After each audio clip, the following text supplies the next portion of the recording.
Welcome to The Riff, where writer and investor Bern Hobart and I discuss the major inflection points caused by technological change. Our weekly conversation covers the obvious and not so obvious ways in which markets and businesses will adapt as a result. Let's jump right in. Cool. So last week we talked a lot about ISAs, we talked about education, and I thought that'd be a good segue into a piece you wrote this week about AI and education and the different ways in which it'll impact it. Why don't you unpack what you're trying to do in that piece? Yeah, so there's obviously a lot of discourse about AI, and I end up buying into both sides that ChatGPT, etc., it just creates this golden age for cheating, slacking, not doing the work.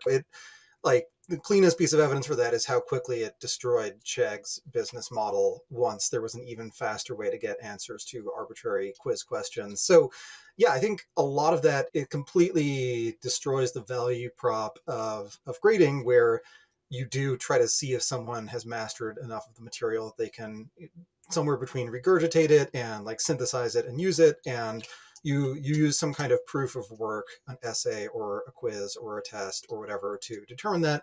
I don't know that we will have that every public school in America will switch to some kind of system where you have to declaim your answers while standing in front of the class for 30 minutes and you get quizzed on algebra or the plot of Romeo and Juliet or whatever. We're probably not going to do that. It seems time consuming. So yeah, it is true that for someone who just wants to get the minimum possible grade and minimize the amount of effort/learning required to do that, AI is great for them. And I'm dubious on that being such a huge problem, because I don't think you can get very good retention if you're already trying to minimize your effort and just trying to get a good grade.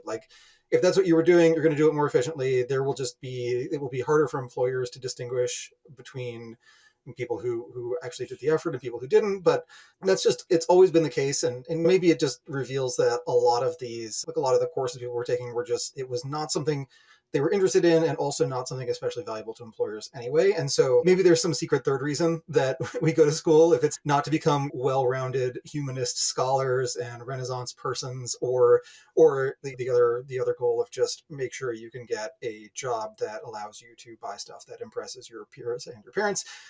If we don't have those two reasons, I'm just really not sure why we are deferring 18-year-olds entry into the real world for a couple of years of who knows what. But so that's a kind of depressing piece, but it's not the only impact. So the other impact is, if you actually care about topics and want to learn, you shouldn't be using solely AI tutors, but AI gives you this massive surface area. And when I think about ways that I've learned things I'm unfamiliar with, it's the most informative thing to do is have a conversation with a domain expert. But the problem is that those conversations, they turn up a lot of questions at very variable levels of kind of utility for that person to answer.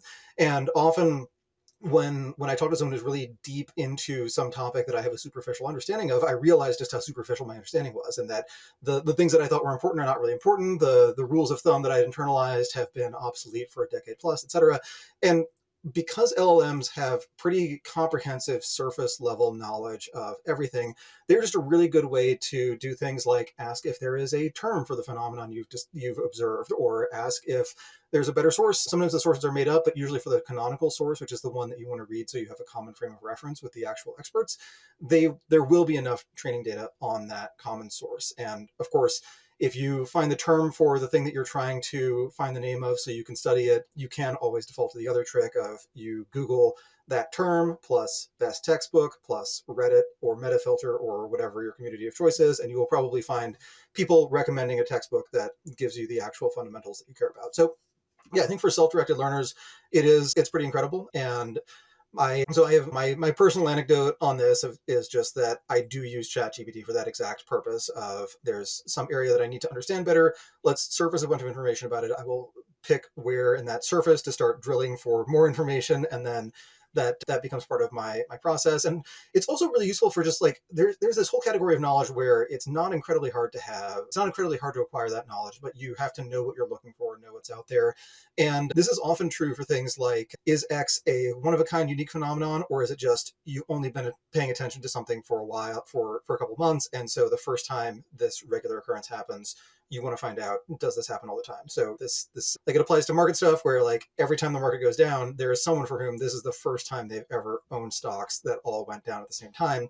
They're really freaked out, and it could be useful for someone like that to find out that, yeah, this kind of thing does happen pretty regularly. It's probably not the end of the world. Always feels like it is the end of the world at the time.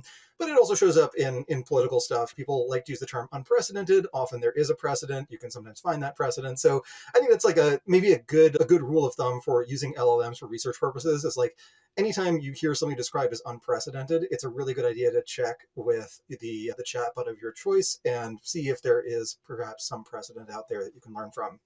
My other example of not strictly AI-enabled education, but tech-enabled education in general, is my oldest child is 8. She's in a school that has this basically app-focused curriculum where students spend 2 hours a day on academics. So at her level, it's math, reading, and language. And then the rest of the time on enrichment stuff, which is some of the usual school stuff, but I think often with a twist. So like, instead of PE, they were learning karate for a while. They had a robotics class, they had an etiquette class that was also a history class. So it's a novel system, but what's striking to me about it is that kids can pace themselves, but they're all mostly learning through an app.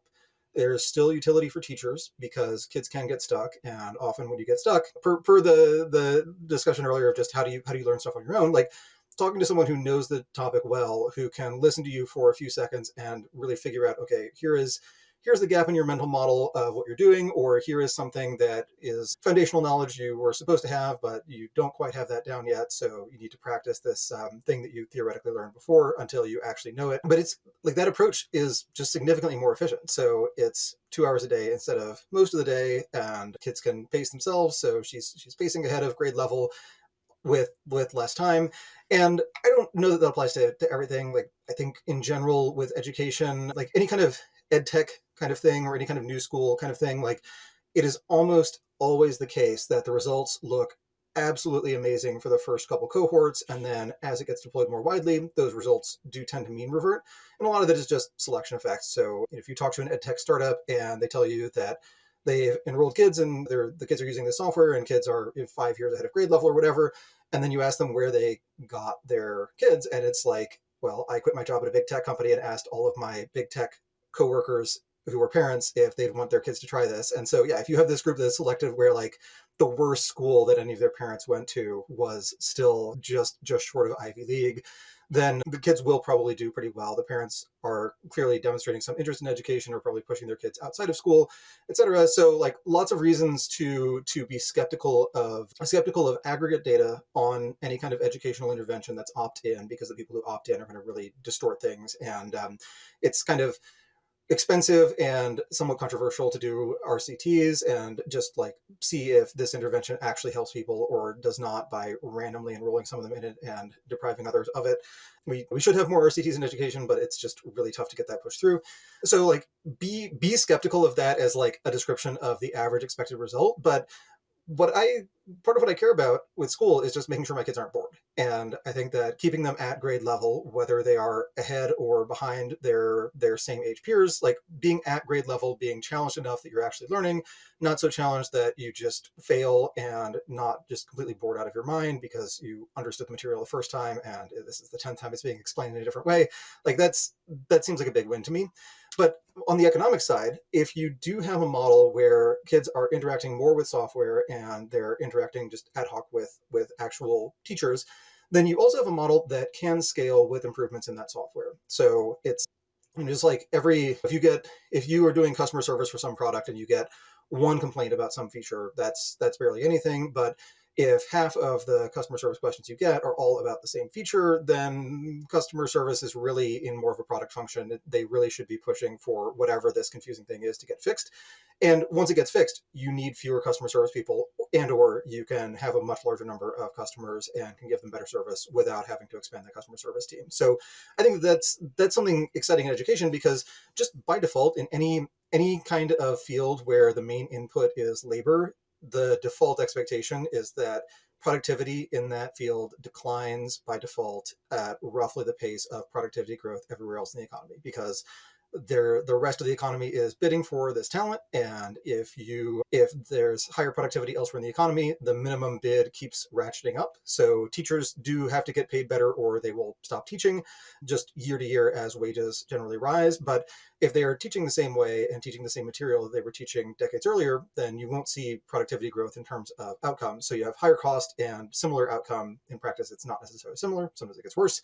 Rarely does it get better. But that means, like, by default, everyone in education is on this relentless treadmill where the ROI keeps getting worse because it gets more expensive to provide the same thing. So you really want to find cases where you could actually have positive long-term productivity growth in education. Otherwise, it just gets really unsustainable. And like a lot of other cases where there's low productivity growth, but there is like this consensus we need to spend money on it, it just becomes really contentious because it is extremely easy to point to waste in the education system. It's extremely easy to point to many kinds of inefficiencies, like the stats that you would think would be really predictive, like average classroom size or average spending per pupil. Those do not actually have very meaningful predictive value. Like the highest spending school districts tend to have the worst results, in part because those are school districts where the city they're in has such a high cost of living that you have to really pay teachers a lot to make it sustainable for them to work there. And then a lot of the people who are paying property taxes, paying into that school system, they're still sending their kids to private schools. So you do end up, again, through selection effects, with this surprisingly inverted relationship between per pupil spending and educational outcomes. And then another case where it gets just really like politically toxic, pathological, whatever, is that since school budgets are like the money that get allocated is based on pupil count or based on number of days that students actually attend school in that district. So anytime that students bleed off from going to public school by default to private schools or homeschools or unschooling or pods or whatever, anytime that happens, the school's unit economics get a lot, or the school does not have great unit economics for this. Like they have a fixed cost, does not really go down if they lose a student, but their revenue does go down. So you will just tend to see this case where school districts, once they reach some tipping point, they just continuously decline in quality, and more parents try to keep their kids out. And then you have a set of people who work in that school district who they have a job and their skills may or may not transfer to other work, but they know that their job is threatened, and they also have more free time because there's just less work for them to do if the district is losing pupils. So they tend to, it's kind of the dark inverse, or maybe the happy inverse, depending on your view of these things, of the Airbnb and Uber strategy of go into a city where your product isn't legal yet and make sure by the time anyone is discussing whether or not it should be legal, there are a bunch of people who have their whole livelihood dependent on this staying legal or being confirmed as legal. Like that worked really well for them as a growth strategy, was pretty aggressive. I don't know that this was the original Airbnb plan, but it certainly was the direction they ended up kind of evolving into. And you'll see the same thing with education. So my guess is like it will get more contentious. There may be places where homeschooling, like the freedom to homeschool, gets rolled back a bit, or where private schools get some level of scrutiny. But really, like we can look at this aggregate system and say it's not producing exceptional results. It is really expensive. Something's got to change. We don't entirely know what that is, but there are clearly technologies that can be applied to making this process better, and those will probably be disproportionately beneficial to the best students. But that is something that really matters. Like people who are really, really smart and invent new things create positive externalities for the rest of the world. If you want the median student to feel better right now, you should probably get rid of gifted and talented classes and reduce the number of AP classes. They will feel relatively better. But if you want them to have a better life 30 years from now, you probably want as much of that tracking as possible. You want students just tearing through school if they are actually capable of it, so that they can spend more of their time doing productive work that eventually spills over into higher GDP, better stuff for everybody. There's a line of thinking that's, hey, the best way to educate people is one-on-one tutoring. We have this factory model in education. AI will enable tutoring at scale, kind of in ways that you indicate, not only for self-driven learners, but ideally through the K through 12 system. Do you think that because of the scleroticism of the system, that 15 years from now, let's say that K through 12 will kind of look pretty similar to how it does today in terms of format wise? And a two-part question, which is, what do you think you'll do with your kids and schooling? Will they be in a traditional school? Will they be in homeschool? Will they go to college? How do you think about this? Yeah, I kind of re-underwrite that decision every year for every kid. Right now, it's one.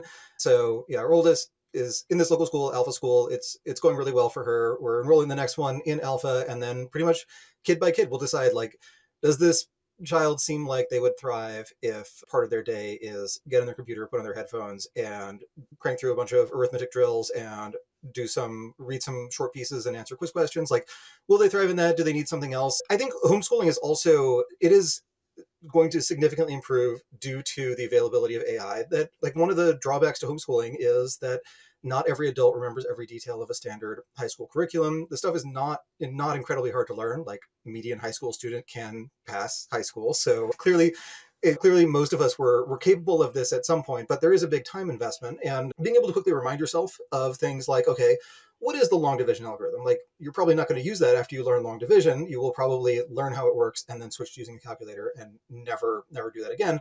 But yeah, it's good to remember how it works, and it's good to remember what the rules are. What is the subjunctive? Can you split an infinitive, or why not? What's an example? Actually, coming up with quizzes is also something that LLMs can do very, very quickly, and that's extremely convenient. Like, if you can just give it 1,000-word short story and say, please give me 5 quiz questions that someone could answer to indicate that they actually read the story.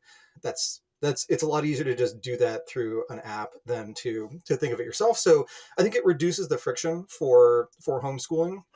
But I don't know that parents are just not necessarily going to push their kids at the right pace, and they're also just economies of scale. The one-on-one tutoring thing does make a lot of sense if you can afford a full-time tutor, and that's a direction that I would definitely consider going in. And I think you can kind of potentially titrate that over time, where you hire a part-time tutor for the thing that they're really interested in and really excelling in, and otherwise they're doing a more normal school track. So I think, yeah, you can kind of mix and match. But homeschool, there are many good reasons to do it, but there are also many logistical challenges, and so it becomes something where it's less. I think I have less of like a policy view and more of a default view, and more of an openness to many different models of managing a family's time and figuring out the best way to educate their kids. We'll get back to the conversation in a moment after a word from our sponsors. Over 100 startups launched today. Do you know who they are? If you're not seeing interesting startups, none of your downstream processes matter. How you source deals at the earliest stages could be your most consequential investment. Harmonic is the most complete startup database, finding new companies as soon as they incorporate and tracking them through IPO. You can create a search tailored to your investment thesis. In one search, filter over company data, including venture stage, industry, and geography, founders and operators' backgrounds, and traction metrics like headcount changes, social media audience, and web traffic growth. Importantly, Harmonic instantly surfaces warm connections to help you connect with founders. The results are delivered on Autopilot, wherever you most need them, over Slack, email, or via API, directly into your CRM, integrating seamlessly into your software stack. Learn why Craft, Bedrock, NEA, and hundreds more trust Harmonic's data by visiting harmonic.ai or use the link in the description. Make sure you mention our podcast, Turpentine VC, during your demo. If you don't already subscribe to Turpentine's industry-leading newsletters, like our new daily AI newsletter, Emergent Behavior, or Media Empires, you should. But that's not what I'm here to tell you about. The platform we use to power these newsletters is called Beehiiv, and it's excellent. First of all, it was started by the same early team who helped build Morning Brew into a $75 million newsletter business, and they built Beehiiv to offer that same powerful functionality to anyone sending emails. From essayists to business owners, the platform is beautiful, their text editor is intuitive, and they help you scale your audience with custom growth features. Beehiiv has powerful tools to help you monetize your content. You can easily launch paid subscriptions or pursue an advertising model. The Beehiiv platform will even connect you to premium brands to sponsor your newsletter. Not only do we use them, but thousands of the top newsletters in the world also use them, like Milk Road, Blockworks, the Lindy newsletter, and so many more. Beehiiv's founder hooked up Moment of Zen listeners with a sweet deal. Get 20% off for 3 months with code MOZ. Visit beehiiv.com, that's BEEHIIV.com, to get started. Another thing we also talked about last week was Meta and AI, and you follow up this week as well. Why don't you unpack what you were saying there? Yeah, so I continue to just be really interested in what Meta is up to and what they're thinking in AI. They had the release of the very impressive Llama 3 models and all of the stuff that they've been doing there. And I think one one of the interesting things about just the llama situation was kind of how path dependent it was, that they were buying lots of GPUs in order to have better targeting for Reels, and then they use those GPUs to train a model. But where I think there's an interesting question about whether you end up, when you're on Meta, like, do they want you interacting more with AI, mostly with AI, almost entirely with AI? Like, it is a way to make sure that the feed always has something that you personally would want to read in it.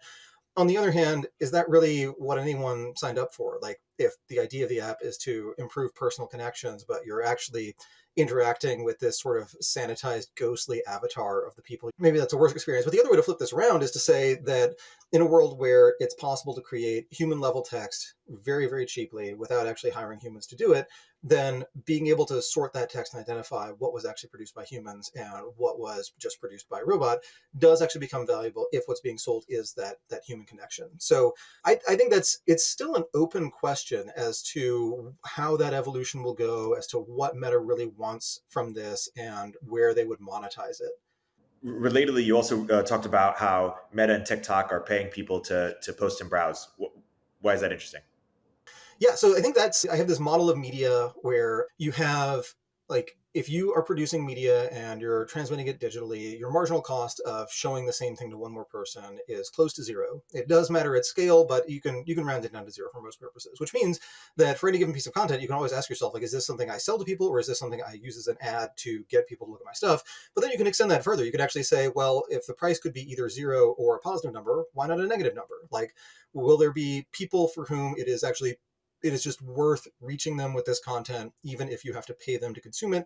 And I think with Meta, what they were doing was they were paying people to specifically post like positive, upbeat things to threads. And I think they are just trying to engineer threads to be like same product, like same set of features as Twitter, but with inverted pathologies. So Meta is just going to be too nice, too friendly, too upbeat, too peppy, and then Twitter is going to be still kind of mean, like generally cruel. Things like the quote retweet feature is basically engineered to promote human cruelty. Like, it is a way to poke fun at somebody else. You can use it to riff on what somebody else said. You can use it to yes and them, and that's nice. But that's not the way most people do that. So yeah, I think Meta's just trying to engineer a more pleasant environment, and we'll see if people actually like that, or if they decide that this is just too fake and weird, and that Twitter is the gritty reboot of the chronologically newer but kind of like culturally older norm of just, we're all going to be really nice to each other and then we'll all get along. And then on TikTok, like they were paying people to just browse TikTok in the EU. The EU made them stop, or at least complained about it. I think they decided to stop. And I think the idea there was just, you need training data. The TikTok model has been that you pay for a bunch of users and then you use those users to get enough training data to figure out what the next round of paying users will get. And eventually you get to the point where you can actually have decent unit economics and get enough retention that you make more money showing these people ads than you spent on ads to get those people.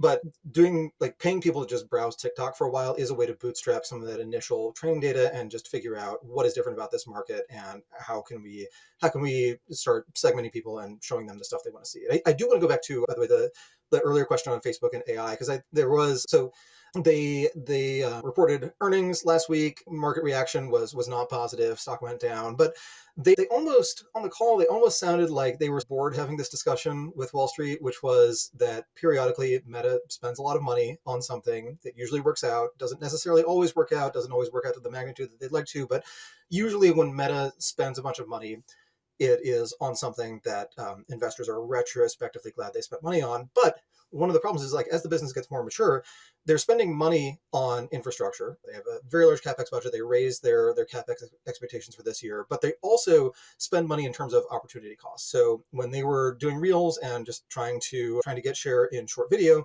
they knew that Reels would monetize worse than the rest of the feed content for a while, and so they were accepting this multi-billion-dollar headwind to revenue. But if you're running the numbers, you're looking at a financial model, what is cash flowing out of the business that keeps going up. Like their costs keep going up in cash terms, and that will eventually lead to higher accounting costs and higher costs in GAAP terms because you're depreciating that stuff pretty fast.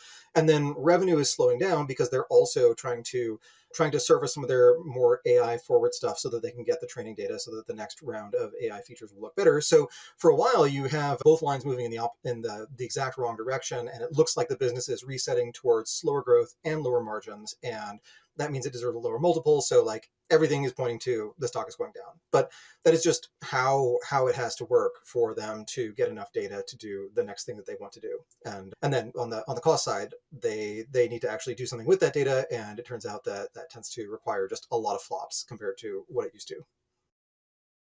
The quick side note on Meta, what is the right way of, like, a year later, almost 2 years later, what's the right way of thinking about their metaverse big bet? Like what is the mental model for thinking about that? So I think I don't I think it has gone much worse than they thought, but I also think that when they talked about this, they did the whole pivot, they changed the company's name to Meta. They didn't seem to be saying that the metaverse is what we'll all move to next year. It was like, this is where people will go eventually. We don't know exactly when. We think that we can accelerate the process by which people move their interactions into the metaverse, and that we can also own more of that as it happens. And I don't know, it's like I was never completely sold on the metaverse thing, but I also felt like I'm sure they have people who know a lot more about product than I do and about how to digitize social interactions than I do. And maybe I'm too old. Maybe the next generation is like the generation that spent a lot more time than I did in Roblox and Fortnite and the like is going to be used to this idea of interacting with friends by signing onto some system where you have a 3D avatar and so do they, and that's how you hang out. So like I'm kind of, I would be agnostic, except that it's costing them a lot of money, and it's just really hard to be agnostic about a company spending billions of dollars into something that doesn't appear to be producing high returns. But I like the instinct that they know that there are these platform shifts. They don't want to miss a platform shift, and the fact that they did mobile really really well eventually, but they also recognize that they left just a lot of money on the table by not being early enough to mobile that they actually control the operating systems in the stores. So they recognize that that's an existential risk. And so I think it's sort of like you do want to treat, I think you want to treat the metaverse as like likely malinvestment, but in the category of, if the company weren't making investments like that from time to time, then they would eventually go to zero. And if the investments that they make in whatever they think the next platform is, or these big, bold infrastructure type bets, if they do that and you say that's obvious right now, then it was probably the wrong move. Like probably other people are doing that and are ahead of Meta. So you want them to be doing things that look dumb to you from time to time. That's really the only way that they can be credibly good at their jobs. Yeah.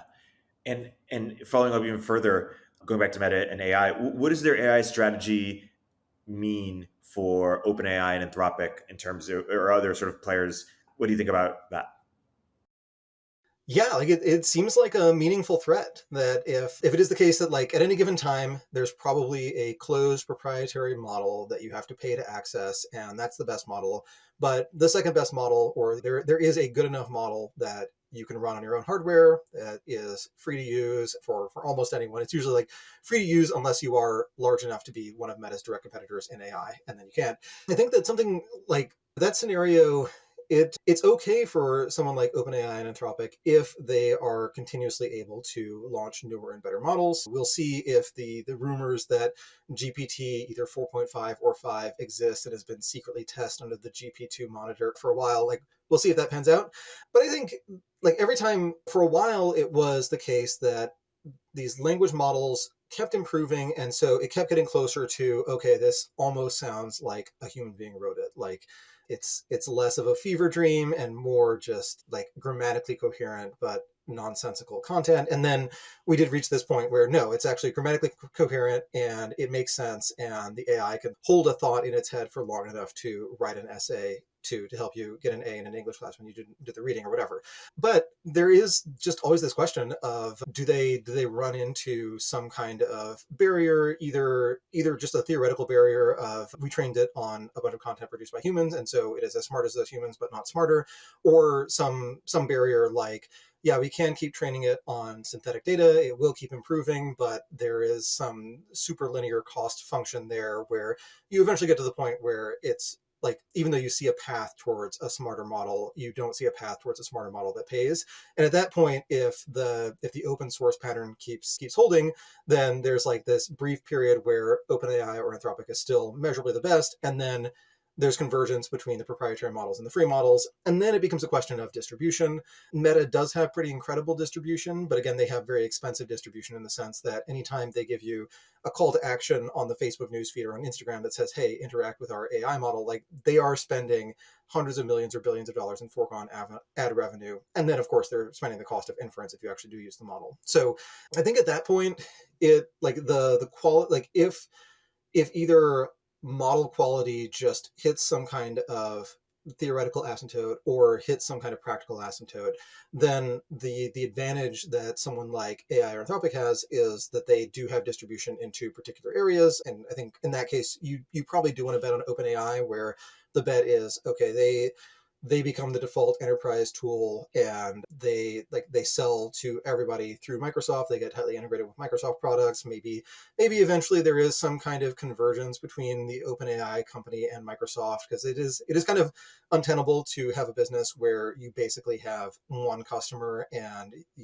they are your lifeline, and also that customer has its own AI research group and is trying to do the things that you do. Like, that becomes very strategically tricky. But Sam Altman is smart. He's been able to maneuver around complex corporate politics before and has come out ahead. So yeah, it's sort of like what you basically want to think about is like, there is probably this very short space between the headline that makes you think, okay, OpenAI is dead, and the headline of, hey, Sam Altman is now the CEO of Microsoft. Like, how'd that happen? Yeah, exactly.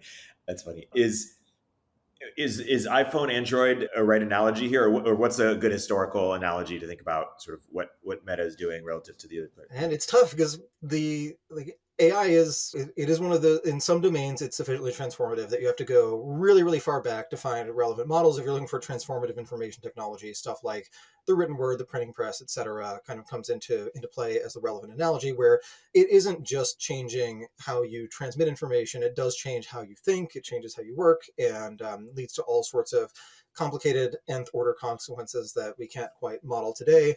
I would say like the Android versus Google thing it's a useful starting point, especially, or sorry, Android versus Apple thing. It's a useful starting point, especially in the sense that Android is less open than you would think from the description of it's an open source mobile operating system. Like, yes, it is that, but a lot of the stuff that makes it useful is proprietary to Google. And so Google does have some commercial leverage there, and they certainly exercise it, but they have a lot of different angles. Like, Google, ultimately, it is very hard for Google to make more money doing something other than having an additional very convenient search bar that is leading to additional search queries, getting them more data, getting them data in more context. Like, it's hard for anything to beat the economics of that. And AI, it may have, I guess that becomes that question starts to hinge on how important is synthetic data versus how important is the quantity of data produced by actual humans. Now, if it is the case that synthetic data runs into its own limitations and that you just really need something that comes out of a human mind to give the AI more capabilities, then probably the system that is like open enough to have a large surface area but closed enough that they still have access to all of the inputs and all the outputs and the ratings or other kinds of user feedback that can emerge from that. Like, that is probably the winning formula. That, like, once we've exhausted all of the openly available sources of data, once everything is licensed exclusively to one AI company or another, then it starts to become a question of how can you get this continuous inflow of data that you can use for training purposes. And in that case, like Llama, because it's open source, anyone who is just running Llama either has a lower cost way to run Llama in the cloud, or is willing to accept lower gross margins, perhaps because they're venture funded and they have just kind of elided some of the details of their unit economics when talking to investors about where their massive growth rate came from. Like whatever the reason is, like it's very hard for Meta to be the main place where people are interacting with all the Llama models if they are truly open.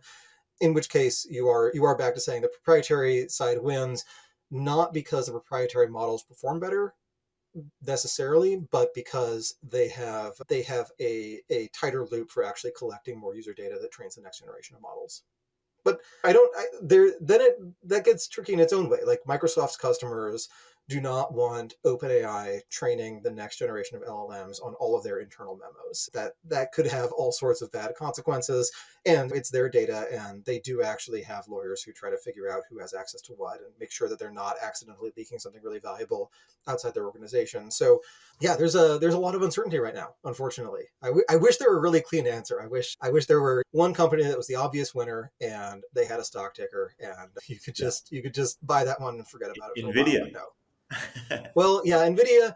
Well, I mean, there was. So when Zuckerberg gave his interview with Dorkesh a few weeks ago, he did casually mention that it's a little bit easier than it used to be to get a GPU, and a lot of stocks did seem to react to that one in the next day or two.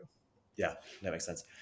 I also want to return back to something we were talking about earlier around ads or around Meta and TikTok paying people to post.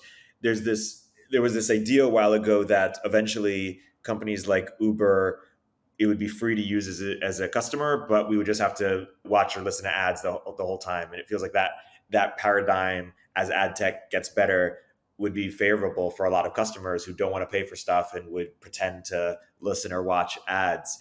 Do you see that as a viable future?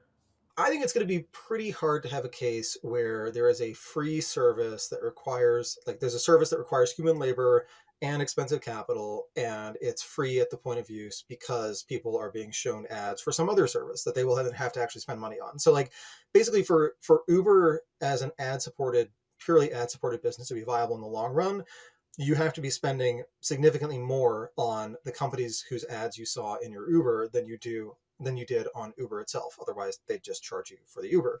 And that seems unlikely. Like, how compelling are these ads? Why aren't these ads just being shown on YouTube videos or TikToks or something if they're that good? And yeah, you're right. If you literally pay people to just sit there and watch ads, the people who will do that are people who don't have many other economic prospects and thus are probably not going to buy very much. It's also just kind of a weird pitch. But the thing that does work is if you have a business that is okay, reasonably profitable, and it does involve having captive attention of someone about whom you have some data, then adding ads to that business can be the difference between a profit and a loss. But it's never like just an ad business, and it's almost never monetizing purely through ads. It's usually monetizing a bunch of different things, and then ads are this extra high margin piece. I think the two examples that probably fit there the best would be, one, the obvious Amazon, the retail operation, where an increasing share of their revenue comes from ads, and the ads are just a way to ask the merchants on Amazon, like, what is your contribution margin per customer? Okay, give us that, and then you will get the customer. Or give us 90% of that, and you get the last 10%, and you get the customer. And if you don't want to do that, somebody else will be willing to take that bargain, and you won't be able to sell any merchandise. So that has worked pretty well for Amazon. It has created this sort of free market price discrimination system where they are charging everyone whatever the maximum cut they could get away with is. And then the less obvious example is the grocery business, where there have been, so grocery companies, I don't think they usually break this out, but there is this whole slotting fee thing where consumer packaged goods companies will pay for prominent placement inside of a store. And in groceries, you always have a set of products that people are going to show up to buy, where they're very price sensitive. And so you make the pricing on those products pretty prominent, and then you arrange your store so that someone who is walking to those products is also walking past a bunch of higher margin stuff.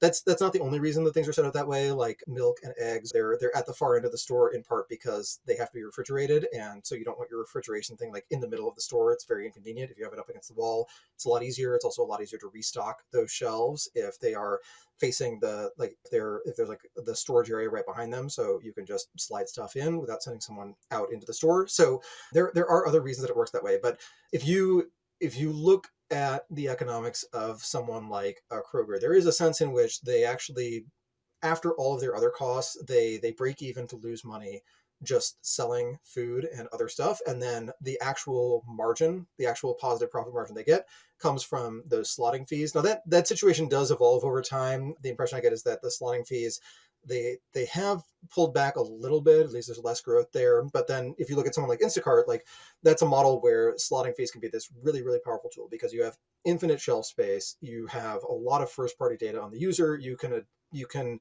show them different offerings depending on every incremental action they take. So if they search for a product but they didn't buy it, well, then you know that retargeting them with that product is much more likely to lead to a purchase than someone who's never expressed interest in the product. So there are a lot of ways to increase the ad load there, but still most of the money that they get is charging a fee for someone purchasing the groceries and trying to make the money back on ads and membership and other stuff like that. Instead of you're probably not going to get to a point where you're like browsing Instacart, everything is free, but it's all ad supported. Like at some point, someone has to actually buy stuff for the ads to be worth running. And so you always have to remember that there is like ads are not this perpetual money machine. Like they exist because they sell products, and when they don't sell products, they don't exist. Yeah, there was this joke. This guy Soren Iverson has this sort of Twitter account where he posts images of fake products and one fake features, and one fake feature was that there was an ad lottery where one person had to watch like 20,000 ads straight on YouTube so that everyone else could watch with no ads. He was subsidizing the market. Yeah.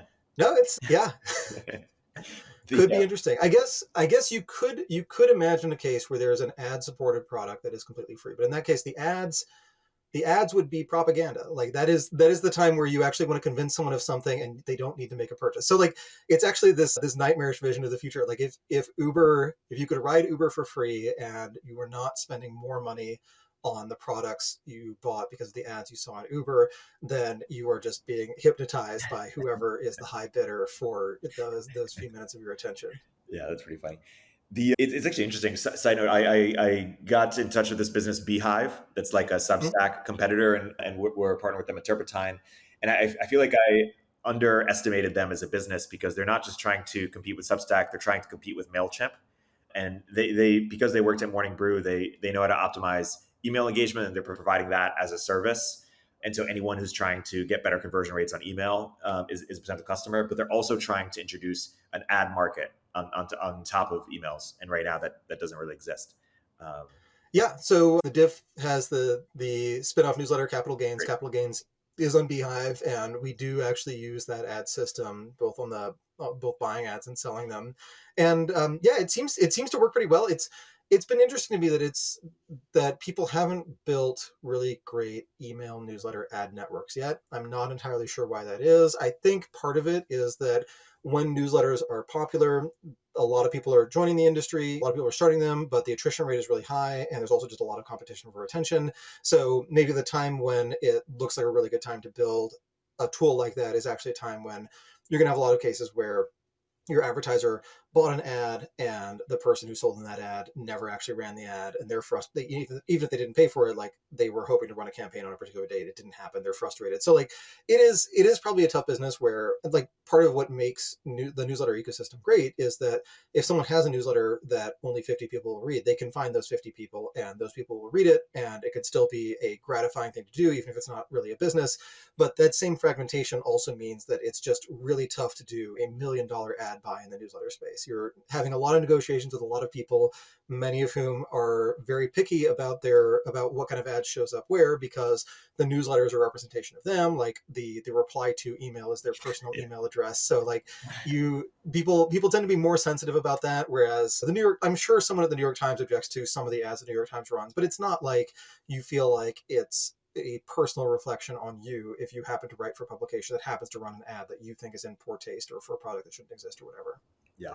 Yeah, it's interesting. I stupidly passed on Beehiiv early on, and now I have the sort of emotional complex of not wanting to invest at Series A or Series B because I have too much pride, even though it's still perhaps likely to be at least 10x, but not 100x. Very common VC investor trap.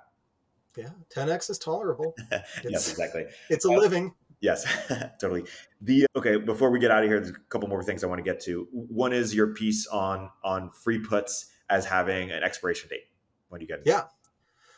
So a lot of investors are and will say that they are on the quest for some kind of asymmetric opportunity where you can make a lot, you won't lose a lot. And those can be really great. And I like those too. And you can often in public markets, you can just structure your bet that way, where if you think that a stock might double, but it might also go to zero, well, call options that are struck at the current price or struck above the current price, like those are the right way to say, like, I don't want all the exposure to going to zero. I just want the exposure to the upside. And then of course you're paying the market price for that. So it's not just, you can't just say, I think there's a binary outcome here. It's either really bad or really good, and therefore I'm going to be clever and buy call options. Like the person selling you those options also probably knows that it's a binary outcome. So like if you're, I don't know, betting on options for a company that is at phase 3 of its FDA approvals, like probably those options prices reflect the fact that there's not like halfway approved. There's either a really good outcome or they're back to the drawing board on that particular product. So people like those, and sometimes they find them in cases where there is some kind of government backstop for an industry or government backstop for a market. So for a while, the kind of lazy but sophisticated strategy in US equity markets was lever up and buy the S&P and buy 10-year treasuries. And the thinking was that when stocks go down, it's because growth expectations are worse. And there's a feedback loop where when the market crashes, people tend to get a little more cautious about spending and companies get more cautious about hiring. So, but if stocks go down, and that does impact expected future growth for the overall economy, then the Fed will cut rates. And that was actually true for a long time. Like in the post-crisis period, people did very, very well just doing that. And a lot of that was that stocks did well, but also the bonds did fine and were just a really good hedge in those brief periods where stocks did not do well. But that strategy only makes sense if the Fed is only changing rates in response to growth. And that only happens when inflation is very low and very stable, which was the case from really, I basically date this back to 1998. That is, if you look at the correlation between stocks and treasury bonds, that is about when the inverse correlation really locked in. And it was because there was this financial crisis, mostly East Asian countries, but also it had this ripple effect where long-term capital management ended up on the wrong side of some trades and unwound very, very fast and threatened the financial system. But they escaped, and the Fed also cut rates substantially in that brief and scary summer crisis period. So what people started to realize was, yeah, if things get really, really bad, rates go down and therefore stocks go back up. And so you can feel pretty comfortable that if you own stocks, the Fed's got your back.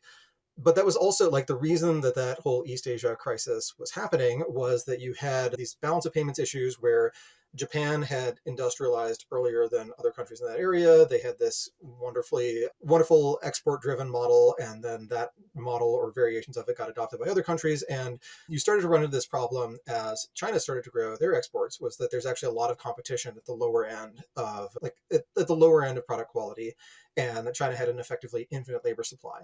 But as long as China was continuing to add workers, build factories, build ports and railroads and things like that, you could basically be pretty confident that inflation in consumer durables would be minimal for the foreseeable future. And this was just the right bet to make over like a 10 to, I guess, like a 20-year period where China was consistently making things cheaper, so inflation was just not a problem. But then the Chinese working age population peaked and started to decline. For a while, they were able to offset that with higher investment. But eventually, it just got to the point where there was no longer this infinite labor supply. There was no longer this buffer where inflation would just not have a huge impact. So in higher inflation times, you can't just make this blind bet that if stocks are doing badly, bonds will go up. When inflation goes up, those asset classes both tend to underperform. So that was a case where there was this free put for a while, and then it went away. And the reason I was writing about the free put concept was that there's this Wall Street Journal article about the Chinese property market where the journal claimed that the big investment thesis was just the Chinese government knows that people put a lot of their savings into housing, that people get very mad if housing prices go down, therefore housing prices won't go down, therefore you can build as much housing as you want and somebody out there will buy it.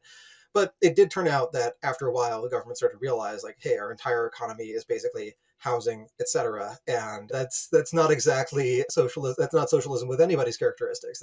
That's just America circa 2006 with Chinese characteristics. So they did realize that's just not going to work, and kind of gave the corporate death penalty to a couple of the large property speculators, and kind of tried to freeze things for a while. And when you have a debt fueled boom with this big overhang, there are a bunch of debts that can't be serviced. One of the ways to escape that, which is actually an approach that China used in after 1998 because their banking system was insolvent, one of the approaches is just, if you freeze that stuff for a while and then grow the rest of the economy, eventually the debt as a share of the rest of the economy is lower, but the economy has to have some reason that it can actually grow. And for a while, China's economy could grow because of export-driven growth, because as Japan and Korea and Taiwan were getting richer, they were getting priced out of a lot of textile manufacturing, electronics assembly, etc. That stuff could go to China, and China was not priced out of that for a long time, and still seems quite competitive. But they are quite competitive in a more expensive environment, and so yeah, it's unclear to me where China goes from here. I've always felt like their put option is that GDP growth is not the only source of legitimacy that the CCP has, that they can also just make it impossible to protest, and then there's a different legitimacy calculation. But that's also just a really expensive transition to make. And even if people can't vocally complain that when their parents were growing up, the country was getting 8 to 10% richer every year, and now they're growing up and the country is getting 1% poorer every year. Like, even if they can't say that on WeChat and can't post about it on Weibo, like they're still thinking it. So it's probably not the government's first choice, but they do need to find some model where they reset expectations, where people don't think that property appreciates indefinitely, where people do want to save money in something other than just residential real estate. And that's going to take some creativity. Yeah. Speaking of China, I want to segue to something else you wrote about, which was unbundling. You wrote about both the context of Stripe and then also in the context of ByteDance. So why don't you Yeah. get that? Yeah, so the Stripe one was that Stripe announced, like, the older Stripe model was, hey, we're going to get payments right, and then we will sell you other things that make payments better, that make sense in the context of payments. And there's just a lot of lucrative things that are adjacent to getting money for your business from the things that you do for customers. So there is a lot of adjacency there. And so I think, like, the older model, I think, was, we do like that bottom of the stack, just someone can enter their credit card number and their name and their address, etc., and then they can send you money. And then you build all of these other services on top of that stack, but they all assume that bottom layer is there. And then they did announce that they're shifting away from that now they will sell these tools independently of pure payments. And I think that is partly just a concession that the way that payments seem to work is that you have just a lot of different connections between different nodes in a network that you can make, and that there are, once you do one of those connections pretty well, you will have customers who all tell you what the next thing to do is. And this has been the case for Stripe for a really long time, that the complaints are always, can you do this in this country, or can you support this payment method? Like, that is a very common feature request. But if you start anywhere, then you're always growing adjacent to that thing. And if someone else starts somewhere else, either geographically or just a different purchase use case, then they have a different set of adjacent things they expand into.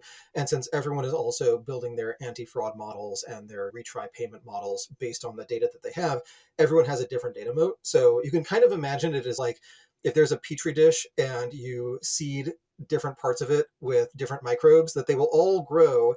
And there may be a case where one of them can just outgrow the other one and swallow it whole, but it's also probably the case that they each grow into their own little territory, and then you end up with these different territories that have been divided, and they don't shift all that much. So at that point, it does make more sense to say, okay, whatever your foundation level way of getting money from your customers is, we can build things on top of that are useful to you, that help you make better business decisions. And yeah, eventually perhaps you'll switch your payments over, but payments, there is this ongoing debate over, are payments, is it a good business to be in payments? And I think that it's a tough debate to resolve, because people mean so many different things by payments, and also where the value actually accrues changes over time. And so it is like, payments in the aggregate are going to be very socially valuable. The question of, is there somewhere in that complicated stack where you can have venture scale returns and can continuously deploy capital at a good return on investment the way that public investors want you to do?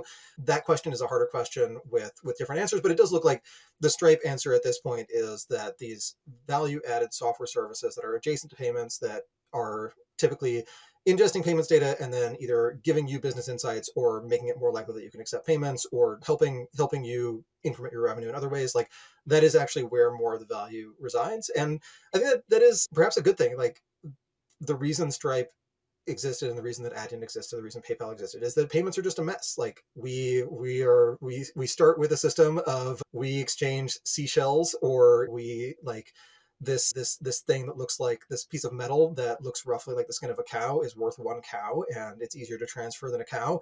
And we build layers and layers and layers on top of that, and then we try to get these layers to be compatible with one another. But if you have like a US system where it was gold backed for a while and has these echoes of the implicit assumption of precious metal backing, and then you have like a Japanese system where it was originally pegged to a certain amount of rice, and you try to make these systems compatible, like they do have different underlying assumptions. They all have different evolutionary paths that they followed. So it's very tough to create some kind of global standard where all these systems can talk to one another. But if that problem is much more solved than it used to be, then it will become a lower margin thing to do, and you do have to find the next thing to do on top of that. And fortunately, again, like everything a business does is in some sense adjacent to money. So there's a lot of things you can do next if you've gotten that done. Is it worth quickly getting into the 24-hour markets piece? Yeah, sure. So 24-hour markets, New York Stock Exchange has been asking institutions if they would be interested in that. And it's weird that they're asking, because at the same time that they're proposing that, volume has gotten increasingly concentrated at the open and the close.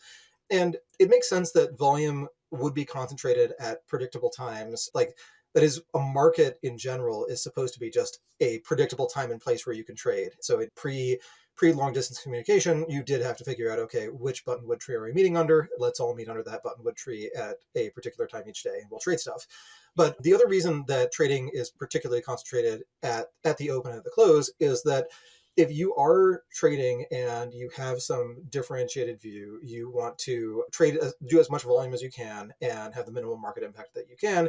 But also, if you want to be trading at a time of high volume, and then market makers also want to be trading at a time of high volume. There's simply more business to do. And they also know that if that's the high volume time, that's also the time when people who don't have a very differentiated view are going to be trading actively, because they know that that's when they can put in a large order and expect it to get filled at a fairly predictable price. So it's actually in everyone's interest. Like, it's in the interest of the index rebalancers. It's in the interest of the discretionary hedge funds. It's in the interest of the quant systematic funds.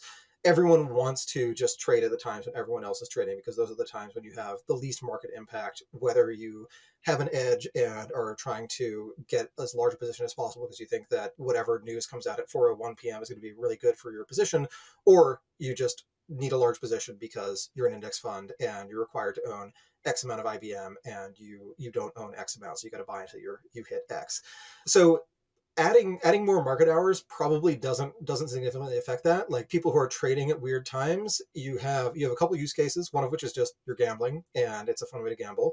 One of which is there is some overseas news that affects the stock price of something in the US, and you want to be the first to react to that. But if market makers know that, they know that they should actually quote a fairly wide spread, because the only people trading with them will be fairly well-informed traders and gamblers. And so you basically want to quote a spread that is wide enough that the well-informed traders are scared off, and then potentially narrow enough that the gamblers are still willing to gamble, but they seem to just be willing to gamble regardless. So maybe they matter less. And it's really that balance of noise trader versus informed trader mediated by the market maker that determines whether or not trades happen, whether or not liquidity exists.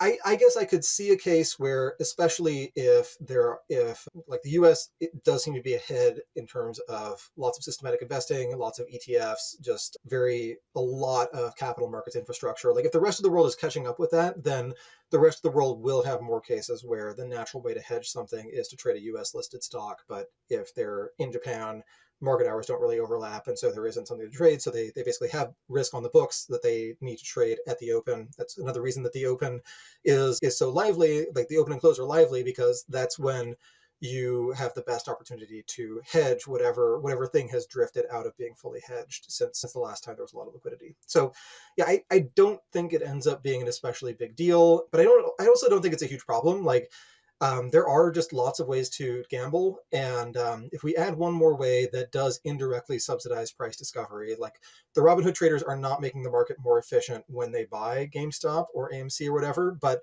they are basically handing money to firms that do make the market more efficient. They are making it so that market makers can afford to quote a narrower spread.